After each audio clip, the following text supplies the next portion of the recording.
Sopo sing kuat nandang kahanan,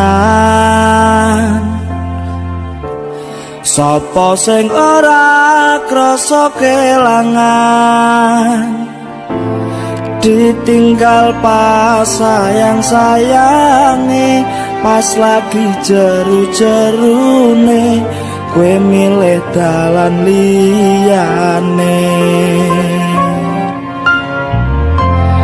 Sopo sing kuat ditinggal lunga,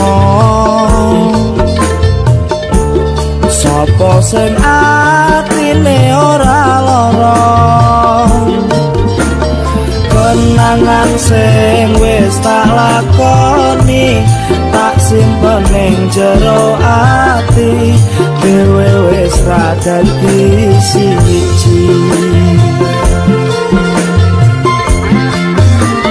Ya wis tak lakoni nganti sakuat-kuate ati, pesenku mung siji sing ati-ati, iso ku mung mandem esuk tekan soken, mergo sadar diri kula kudu sinten-sinten. Ya wis ben mung tak pendem rasa sing ana ing jero dada, tetep tak dongakno muga urip mulya, iso kumongon